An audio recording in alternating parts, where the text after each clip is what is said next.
नमस्कार मेरे शिक्षक साथियों और मेरे प्यारे भाइयों। तो यूपी टेट का जो प्रैक्टिस सेट है 2011 वाला उसको हम करा रहे हैं, जिसमें हमने अब तक 1 से 10 प्रश्न करा दिए हैं। ठीक है, तो उनको आप देख लिया होगा। अगर आपने नहीं देखी है तो प्ले लिस्ट में जाइए, आपको क्लास मिल जाएगी। और अगर आपने देख ली है तो दोस्तों जितने भी हमारे शिक्षक साथी हैं उनको शेयर जरूर कर दीजिए। ठीक है, क्योंकि शिक्षकों के पास बिल्कुल समय नहीं है पढ़ने का। सेंसस भी चल रहा है, उसके बाद में क्लास भी ले रहे हैं, है ना, बहुत सारे काम चल रहे हैं, नहीं समय मिल पाता है। तो कम से कम आप आराम से सोते समय बेड पर लेट करके आराम से क्लास को देखोगे, आपकी समझ में आ जाएगा।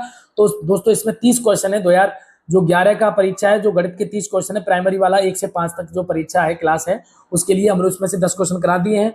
10 क्वेश्चन इस क्लास में करा देंगे और 10 क्वेश्चन अगली, यानी 3 क्लासों में हम एक प्रैक्टिस सेट को कंप्लीट करा देंगे।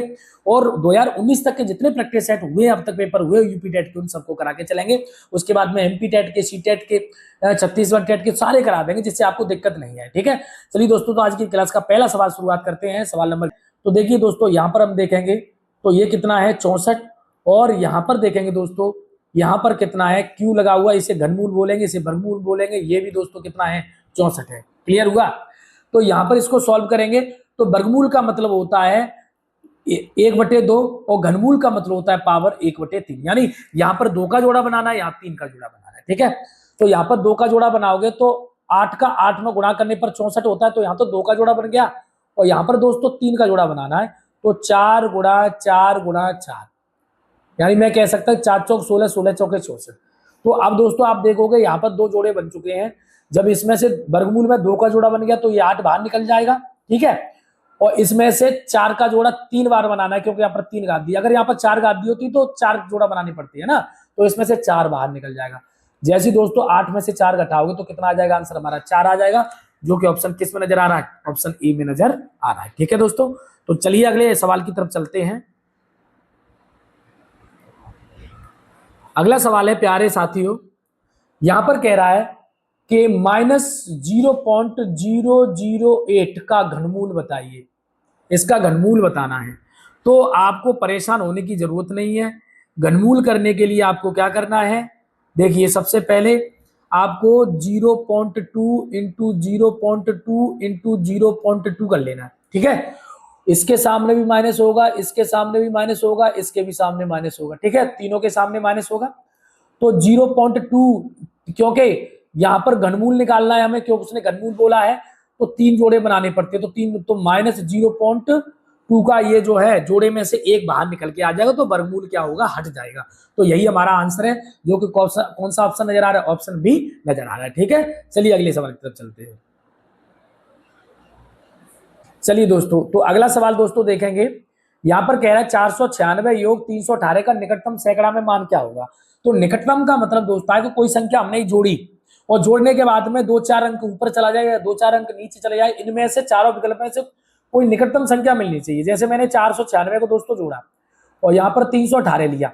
अब इसको दोस्तों मैं जोड़ रहा हूं, तो मैं कहूंगा 8 6 14 की 4 हासिल 1, और 9 1 10 1 11 हासिल 1, और यहाँ पर जोड़ा मैंने तो 5 और 3 8, तो कितना हो रहा है 814। कितना हो रहा है 814 हो रहा है।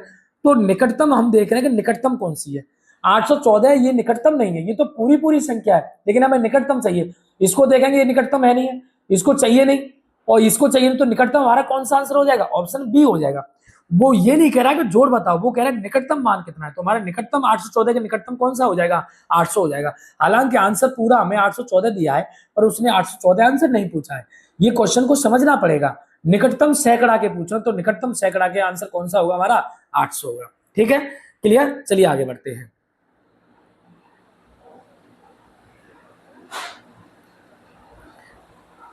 अगला क्वेश्चन देखेंगे मेरे शिक्षक साथियों। ये कह रहा है 4 - 1/7 को सॉल्व करिए। तो बड़ा सिंपल सा, इसका इसमें गुणा करेंगे, 4 7 28 में से 1 घटा दो तो 27/7 हो जाएगा। 27/7।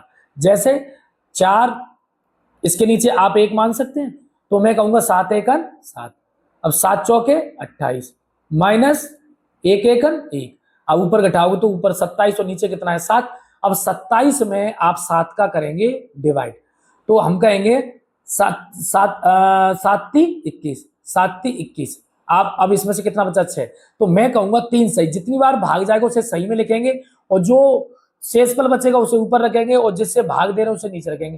तो हमारा जवाब कितना होगा, 3 सही 6/7, जो कि कौन सा ऑप्शन में नजर आ रहा है, ऑप्शन सी में नजर आ रहा है। ठीक है, चलिए नेक्स्ट सवाल को समझते हैं। अगला सवाल है मेरे शिक्षक साथियों, सवाल नंबर 15। इसमें कह रहा है 2 सही 1/4 प्लस 3/4 को हल करो।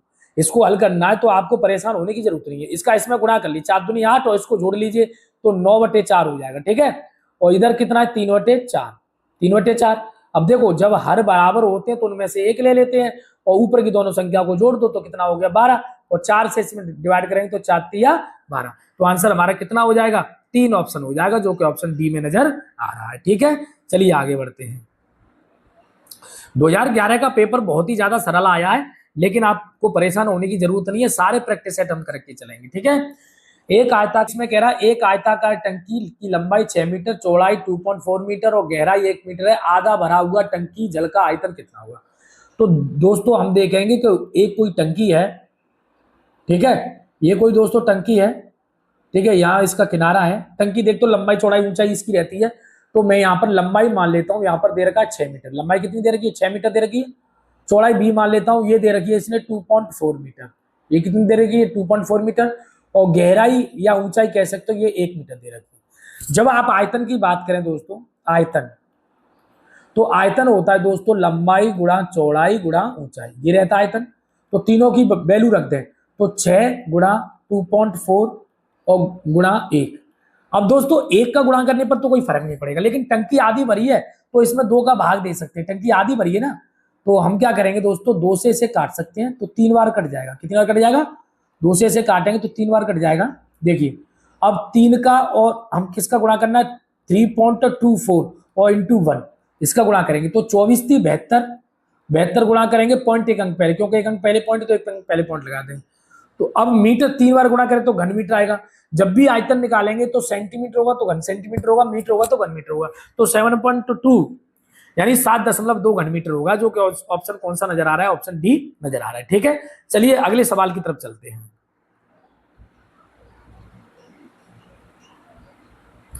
अगला सवाल मेरे साथियों समझते हैं, ये कह रहा है दो समांतर रेखाओं के बीच की दूरी, दो समांतर रेखाओं के बीच की दूरी बढ़ती है या घटती है या बराबर होती है।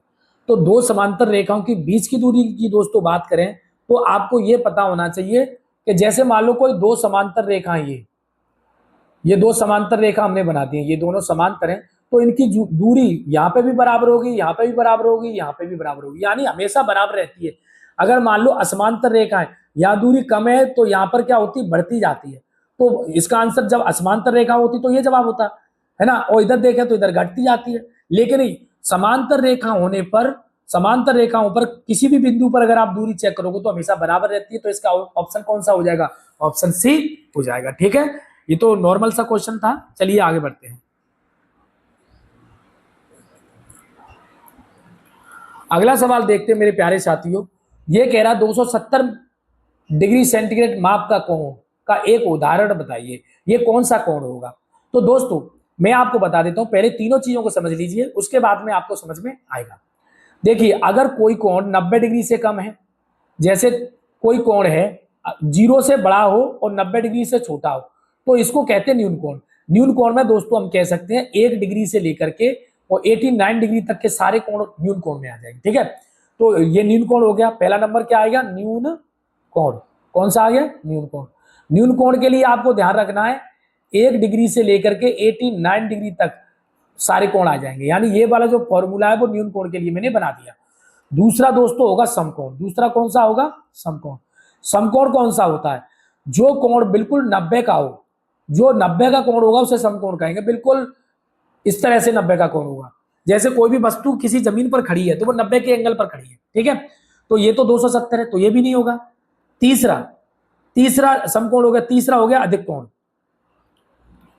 अब अधिक कोण कैसे समझेंगे, अधिक कोण क्या होता है, अधिक कोण दोस्तों होता है 90 डिग्री से बड़ा हो और 180 डिग्री से छोटा हो, तो ये अधिक कोण होगा।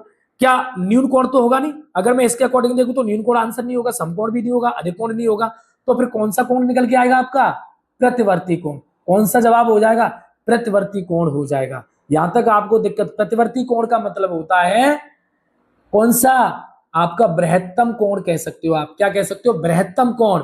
जो 180 से बृहत्तम कोण कौन सा, या अति कोण, यानी 180 से बड़ा होगा और 360 से छोटा होगा, उसको प्रतिवर्ती कोण भी कह सकते हैं या बृहत्तम कोण भी कह सकते हो। इसका ऑप्शन कौन सा हो जाएगा, ऑप्शन डी हो जाएगा। ठीक है, चलिए आगे बढ़ते हैं।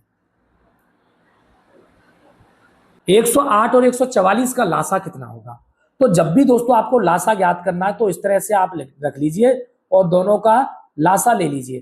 ठीक है, ऐसी संख्या डिवाइड कर लो जो सम में जा रहा हो, जैसे 4 से भी जा रहा है, 4 दूनी 8, 4 सत्ते 28 जा रहा है, 4 से इसमें जा रहा है, 4 ती 12, 4 छक्के 24। अब इसमें 3 से जा रहा है, 3 नाम 27 और 3 एकम 3, 3 दूनी 6, अभी फिर भी 3 से जा रहा है, 3 त्रिका 9 और यहाँ पर 3 चौके 12। अब आपको ये दोनों अलग अलग होगी तो कुछ नहीं करना है, इनका गुणा करना है, 4 ती 12, 12 ती 36, अब 36 लिख लीजिए। ठीक है, और 4 ती 12, अब इसका इसमें गुणा कर लीजिए। तो अब करेंगे 12 छक्के 72 हासिल 7 और 12 ती 36 और 36 और 7 कितना हो गया 43। तो कितना आना चाहिए लासापा, लासाप हमारा 432 आना चाहिए, जो कि ऑप्शन किस में नजर आ रहा है, ऑप्शन बी में नजर आ रहा है। ठीक है, चलिए आगे बढ़ते हैं। अगले सवाल की तरफ मित्रों बढ़ते हैं। आज की क्लास का हमारा लास्ट सवाल है और 10 क्वेश्चन कल की क्लास में कराए के चलेंगे। ठीक है, तो हमारा एक पेपर हम पूरा कंप्लीट कर देंगे। ठीक है, एक त्रिभुज की भुजाओं की माप 5 सेंटीमीटर, 12 सेंटीमीटर, 13 सेंटीमीटर। तो त्रिभुज का प्रकार बताइए। अब आपको सबसे पहले आपको यह पता होना चाहिए कि त्रिभुज का प्रकार हम कैसे पता करेंगे। तो देखिए, अगर सबसे बड़ी भुजा का वर्ग अगर दो भुजाओं के वर्गों से छोटा होगा तो दोस्तों उसे कहते हैं हम न्यून कोण, उसे क्या कहते हैं, हम न्यून कोण कहते हैं। अगर सबसे बड़ी भुजा का वर्ग दोनों भुजाओं के वर्गों के योग के बराबर आ जाए तो उसे बोलते हैं दोस्तों समकोण, उसे क्या बोलते हैं, समकोण। ये ध्यान रखना जो मैं बता रहा हूं, वो अगर सबसे बड़ी भुजा का वर्ग दो भुजाओं के वर्गों के योग से बड़ा आ जाए तो उसे बोलते हैं अधिक कोण, उसे क्या बोलेंगे, अधिक कोण। ठीक है, तो अब आप यहां से पता कर सकते हो सबसे बड़ी भुजा कितनी हमारी 13 और 13 का वर्ग किया कितना हो गया 169। अब दोनों का वर्ग करो, 5 का वर्ग और 12 का वर्ग। अब करो 5 का वर्ग कितना होता है 25 और 12 का वर्ग कितना होता है 144, जोड़ेंगे तो 1 कितना आ रहा है 169।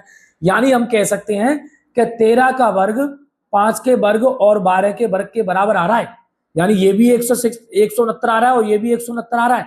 जब ये दोनों बराबर आ जाए, जब बड़ी भुजा का वर्ग दोनों भुजाओं के वर्गों के योग के बराबर आ जाए तो वो हमारा समकोण होता है। हमारा आंसर कौन सा हो जाएगा, ऑप्शन डी हो जाएगा, यानी समकोण त्रिभुज हो जाएगा।